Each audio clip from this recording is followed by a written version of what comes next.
सध्या काका जिल्हा परिषद आणि पंचायत समितीच्या निवडणुकीचा रणधुमाळ सुरू आहे आणि एकंदरीत पाहता भाजप, शिवसेना आणि काँग्रेस हे तिन्ही पक्ष आता सध्या एक वरचढ ठरत आहेत. काय वाटतं एकंदरीत की कुठला पक्ष वरचढ चढेल किंवा कुठल्या पक्षाचा झेंडा लागेल? आता सध्या निवडणुकीचा प्रचार सुरू होऊन 1-2 दिवस झालेला आहे. या 2 दिवसामध्ये सर्वच पक्षांनी प्रचारामध्ये तरी आघाडी या ठिकाणी दिसते आहे. सगळ्याच पक्षांची यंत्रणा आहे गाव भेटीवर आणि विशेषतः सगळ्याच उमेदवारांचा या वर्षीच्या निवडणुकीत एक वेगळं अनुभव आम्हाला बघायला मिळतोय की सुरुवातीपासूनच पदयात्रा आणि होम टू होम प्रचार, घरोघरी प्रचार करण्यावर भर या ठिकाणी सगळ्याच उमेदवारांनी या ठिकाणी दिलं. मग ते भारतीय जनता पार्टीचे राहू किंवा शिवसेना शिंदे गटाचे राहू किंवा काँग्रेसचे राहू किंवा कोणी उभाटाचे राहू, अनेक उमेदवार, प्रत्येक उमेदवाराचा भर हा भाषण, नेत्यांचं भाषण, सभा याच्यापेक्षा प्रत्येकाला वैयक्तिक संपर्क या माध्यमातून ही निवडणूक, म्हणजे ह्या निवडणुकीला ग्रामपंचायतच्या निवडणुकीचं स्वरूप आलंय असं म्हणलं तरी वावगं ठरणार नाही. काय वाटतं का एकंदरीत परिस्थिती काय, कुठल्या पक्षाचा झेंडा फडकेल? आता सध्या तरी त्या कन्क्लुजनला कुणी येऊ शकत नाही. आणि कारण काय, त्याचं कारण काय? म्हणजे आणखीन आता प्रचार सुरुवात झालेली आहे. आणखीन सगळ्याच्याच हातामध्ये 5 दिवस आहेत. 7 पूर्वी 5 तारखेला होता, आता 7 तारीख म्हणजे दोन दिवस वाढलेला आहे. म्हणून आणखीन एक हे निर्णय घ्यायला आणखीन एक 3 दिवसाचा कालावधी जाईल, मग समजेल. किंवा ढोबळ मानाने आपण जर असं साधा जर ढोबळ मानानं म्हटलं तर या ठिकाणी पक्षाचा वरचढ आहे किंवा असं कुठल्या पक्षाचा पारडा जड आहे असं वाटतं? ढोबळ मानानं म्हटलं तर सध्या भारतीय जनता पार्टीचं पारडं जड आहे. का जड आहे म्हणजे आमच्या बोराम मतदारसंघात तरी भारतीय जनता पार्टीचे जे उमेदवार आहेत ते सक्षम आहेत, सुशिक्षित, सुसंस्कृत आणि ज्यांना या ठिकाणी एक सामाजिक कार्याचा अनुभव मोठा आहे, उच्च शिक्षित आहेत आणि ज्यांचा संपर्क मोठा आहे, असे उमेदवार नेताजी भाऊ खंडागळे यांना उमेदवारी या ठिकाणी दिलेली आहे. आणि त्यांचं कार्य सह्याद्री फाउंडेशनच्या माध्यमातून त्यांचं फार मोठं कार्य आहे. 2007 साली त्यांनी सह्याद्री फाउंडेशनची स्थापना केली. उच्च शिक्षित असून देखील त्यांचं म्हणणं काय की त्या सह्याद्री फाउंडेशनचं ब्रीदच आहे, सर, माणूस बनूया आणि मानव घडूया. मानवाला कधी घडू शकतो माणूस? स्वतः माणूस बनलं पाहिजे अगोदर, ही त्यांची धारणा आहे. आणि त्या माध्यमातून त्यांनी तळागाळातल्या लोकांपर्यंत, मग ते आरोग्य शिबिर असेल, नेत्रदान शिबिर असेल किंवा नेत्र तपासणी शिबिर असेल, अशा अनेक माध्यमातून त्यांनी अनेक सामाजिक उपक्रम, विशेषतः या 15 गावच्या बोरामणी भागातील 15 गावामध्ये सातत्यानं त्यांनी या ठिकाणी राबवलेले. आणि जुलै-ऑगस्टमध्ये त्यांचा वाढदिवस होता. वाढदिवसाच्या निमित्तानं या भागातील जी 15 गाव आहेत, या 15 गावामधील सर्व जिल्हा परिषद मराठी शाळा असू दे, उर्दू शाळा असू दे किंवा तुमच्या संस्थेच्या हायस्कूल असू दे, महाविद्यालय असू दे, यामध्ये प्रत्येक विद्यार्थ्यापर्यंत पोहोचून शालेय साहित्य म्हणजे डिलक्स वह्यांचं वाटप जवळजवळ या 15 गावामध्ये 12,000पेक्षाही जास्त वह्यांचं वाटप आदरणीय भाऊनी केलंय. हे वाटप करण्यामध्ये संपर्क, विद्यार्थ्यापर्यंत संपर्क. आणि भाऊंचं कसं आहे की भाऊ हे या भागाला नवीन आहेत, त्यांचं कार्य पण एकंदरीत त्यांची राजकीय कारकीर्द नवीन आहे, राजकीय कारकीर्द नवीन आहे.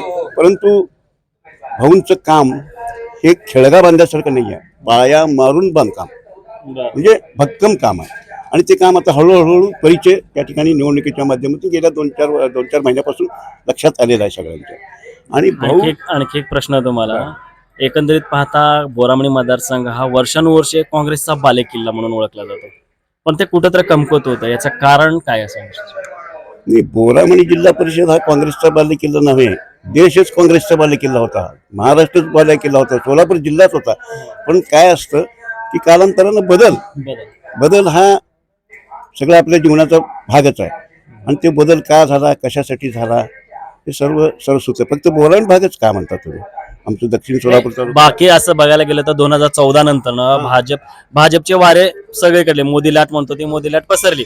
परंतु असा एकमेव अभेद्य किल्ला होता, तो अजून अद्यापही माजी आता पंचायत समिती सदस्य किंवा जिल्हा परिषद सदस्य ते भाजप काँग्रेसचे आहेत, म्हणजे अद्यापर्यंत 2025 पर्यंत. तो म्हणतोय मी, त्या वाऱ्यामध्ये भाजपचा किल्ला अभेद्य होता, तो कोणी काढला नव्हता. पण आता सध्या भाजपकडे वारे फिरले जाते, त्याचं कारण काय असू शकतं? का पुन्हा काँग्रेस उभारून गेली तर काही होऊ शकतं राजकारणात काय. पण आम्हाला असं वाटतं की हा काँग्रेसचा बालेकिल्ला होता, आतापर्यंत अजूनही आहे, पण ह्या निवडणुकीत तो बालेकिल्ला भेदण्याचा प्रयत्न भारतीय जनता पार्टीकडून नियोजनबद्धरित्या सुरू आहे.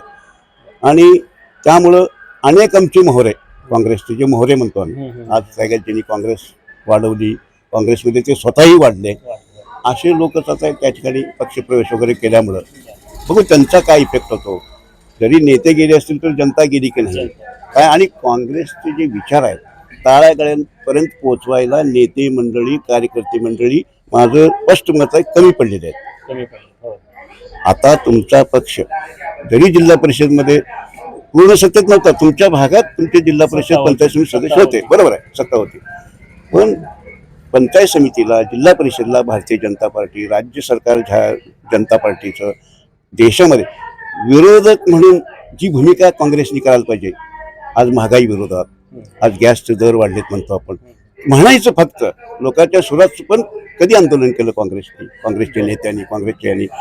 फक्त एक प्रणितताई शिंदे जर सोडल्या शहरात काहीतरी करतात ते, पण बाकीचे ग्रामीण भागातले कुठलेही कार्यकर्ते, म्हणजे अनेक आजी माझी सभापती आहेत, अनेक आजी माझी आमदार आहेत, कुणीच ते फक्त आमचे कैलासवासी उमाकांत राठोड मात्र स्वपक्षाविरोधी आंदोलन ते करत होते. नेहमी ज्यावेळेस ज्यावेळेस आपण बोरावणी मतदारसंघ निवडणूक उमाकांत राठोडचं नाव नेहमी निघत जातो. त्याला कारण आहे, नेहमी निघतं म्हणजे तो माणूस माणसातला होता, सामान्यात मिळून मिसळून, आणि सामान्यांच्या प्रश्नासाठी स्वपक्षाच्या आमदाराशी, मंत्र्याशी, स्वपक्षाशी भांडण करायचं.